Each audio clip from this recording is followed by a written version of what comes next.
Hello সবাইকে, আমি অর্পিতা আবারও চলে এসেছি তোমাদের সাথে একটা ছোট্ট মিনি ব্লগ শেয়ার করতে। আর এটা ছিল মামামের বার্থডে সেকেন্ড পার্ট।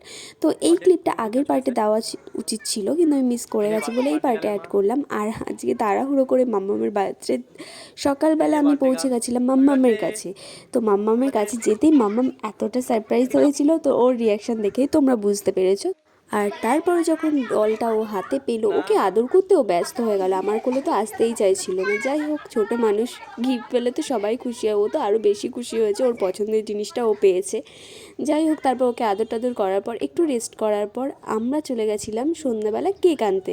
আর কেকটা আমরা কোথা থেকে অর্ডার করেছি কিভাবে, সেটা তো সবটাই তোমরা আগের পার্টে দেখতে পেলে। তো আমরা এতদূর যেহেতু কেকটাকে নিয়ে এসেছি, কেকটা ঠিক আছে নাকি তাই আবারও খুলে আমরা একটু চেক করে নিলাম। কারণ কেক কাটিংয়ের সময় যদি দেখি গরমিল আছে তখন তো ভীষণ মন খারাপ হবে। আর তাই আমরা বক্স থেকে ওপেন করে দেখলাম যে না, কেকটা ঠিকই আছে। আর তারপরে আমি আর মাম্মা মিলে বসে গেলাম ঘর সাজানোর জন্য। যদিও আরও অনেকে আছে, মানে ক্যামেরার পেছনে, কেউ ক্যামেরার সামনে আসতে চাইছে না। আমি আর মাম্মাম দেখাচ্ছিলাম তোমাদেরকে যে আমরা ঘর সাজানোর জন্য কি কি এনেছি, তো সেগুলোই একটু শেয়ার করছিলাম। তো পেছনে ক্যামেরার সামনে আসতে বলছিলাম, কেউই আসতে চাইছিল না, সবাই লজ্জা পাচ্ছিলো। দেন তারপরে সবাইকে রাজি করানোর পর সবাই ক্যামেরার সামনে আসলো। আর দেখো, যে বাদ্রিকাল সেই এত বেলুন ফুলিয়ে দিয়েছে, আমাদেরকে তো কোনো খাটনিই করতে হয়নি, অর্ধেক কাজ উনিই করে দিয়েছে। তো তারপরে আস্তে আস্তে সব কিছুই ঘরদোর সাজানো মোটামুটি প্রায় শেষ হয়ে এসেছে। আর আমার এই ঘর সাজানোটা তোমাদের কেমন লাগলো অবশ্যই কমেন্ট করে জানিও কিন্তু।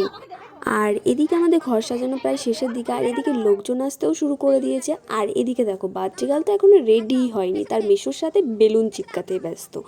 আর এদিকে তো বাচ্চাকাল তার বাচ্চা নিয়ে খুব এক্সাইটেড, দেখো বেলুন চিপকে কি মজাটাই না পেয়েছে। আর এদিকে সব কিছুর মাঝে ভুলেই গেছিলাম এই বেলুনটার কথা, যেটাতে লজেন্স ভরা হবে। আর দেখো, মাম্মাম তো সব কিছু আগে আগে করছে, কারণ ও খুব এক্সাইটেড বার্থডে নিয়ে। আর ইনি এই বেলুনটাকে মনে হয় ফাটিয়েই ফেলবে ফোলাতে ফোলাতে। যাই হোক, জোর জবরদস্তি তাকে বেলুনটা বাঁধতে বললাম। আর এদিকে আমাদের প্রায় ঘর সাজানো কমপ্লিটও হয়ে গেছে, আর লোকজনও আসতে শুরু করেছে। তো ফাইনাল ফুল লুক দেখে নাও তোমরা, যে ঘরটা কত সুন্দর সাজানো হয়েছে। যাই হোক, আমার তো খুব পছন্দ হয়েছে। তোমাদের কেমন লাগছে অবশ্যই কমেন্ট করে জানাবে কিন্তু। এরপর আমি রেডি হয়ে এসে চলে আসলাম মাম্মামকে রেডি করতে। তো এই ড্রেসটা দেখছো, এই ড্রেসটা মাম্মামের বার্থডের আগের দিন কেনা। হ্যাঁ, আমরাই পছন্দ করে কিনেছি। তো ড্রেসটা কেমন লাগছে অবশ্যই জানিও কিন্তু। আর মাম্মামকে পরেও পুরো প্রিন্সেস প্রিন্সেস লাগছে। যাই হোক, তারপরে আবার ড্রেসটা খুলিয়ে সেলাই করতে দিলাম, কারণ মাম্মামের একটু ঢিলা হচ্ছিল। আর ততক্ষণে মাম্মামকে একটু হালকা মেকআপ করেও দিচ্ছিলাম, যেহেতু বার্থডে গার্ল বলে কথা। তারপর ড্রেসটা সেলাই হয়ে গেলে মাম্মামকে আবার পরিয়েও দিলাম। তো এখন প্রিন্সেসের মতো লাগছে তো আমার বার্থডে গার্লকে। আর এদিকে চলে গেলাম ছাদে। তারপর দেখলাম আমার ভাইটা কি করছে, তো দেখলাম সবাই মিলে গেম খেলতেই ব্যস্ত। তারপর আবার ছাদ থেকে নিচে নেমে আসলাম। আর এদিকে এসে দেখি কি, বার্থডে গার্লকে ঘিরে সবাই বসে আছে, ফটো তুলছে। আর এদিকে প্রায় সবাই চলে এসেছে। তো কেকটাকে এবার সবার সামনে আনা হলো। যাই হোক, মাম্মাম তো খুব এক্সাইটেড কেকটা দেখে, কখন কেকটা কাটবে। আর কেক কাটার আগে মামামের অনেক সুন্দর সুন্দর ফটোস ভিডিওস ক্লিপ নেওয়া হলো।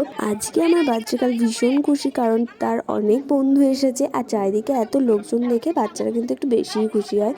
আর ঘরের মধ্যে এত লোকজন হয়ে গেছিলো যে এত চেঁচামেচিতে কিছুই বোঝা যাচ্ছিল না, কিছুই শোনা যাচ্ছিল না। যাই হোক, কে আগে ফটো তুলবে, কে আগে ভিডিও বানাবে, এই নিয়ে রেষারেষি শুরু হয়ে গেছে।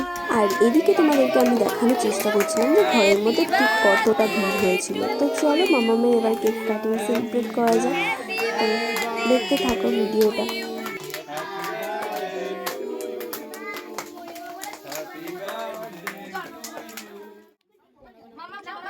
আর কেক কাটার পর সবাইকে কেক খাওয়ানোর কথা বলা হয়েছিল। মামাম একটু একটু করে সবাইকে কেক খাইয়ে দিচ্ছিল। আর এদিকে আমি একটা জিনিস নোটিস করলাম, যে প্রায় সব বাচ্চার চোখ কিন্তু ওই বড়ো বেলুনটার দিকে, যেটাই লজেন্স ভরা ছিল। আর ওরা সবাই একই কথা বলছে যে এই বেলুনটা কখন ফাটানো হবে আর কখন ওরা লজেন্সগুলো পাবে।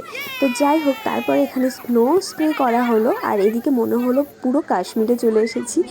যাই হোক, সবাইকে স্নোম্যান বানিয়ে দেওয়া হয়েছিল। তারপর যখন বেলুনটা ফাটানো হলো, দেখেছো বাচ্চাদের অবস্থা, সবগুলো মিলে মারপিট লাগিয়ে দিয়েছে লজেন্স নিয়ে। আর তারপরেই সবাইকে ছাদে পাঠিয়ে দেওয়া হলো খাওয়া দাওয়া করার জন্য। তো এভাবে আমাদের বার্থডের দিনটা কেটেছে। আর খাবারের মেনুতে কী কী আইটেম ছিল সেগুলো ভিডিও নিতে একদম ভুলে গেছি, এত তাড়াহুড়োর মাঝখানে একদমই মাথায় ছিল না, তাই ভিডিও ক্লিপ দিতে পারলাম না। আর এদিকে দেখো মাম্মামের কী অবস্থা করছে সব স্নো স্প্রে দিয়ে। তো তোমাদের বার্থডে ব্লগটা কেমন লাগলো অবশ্যই কমেন্ট করে জানিও কিন্তু।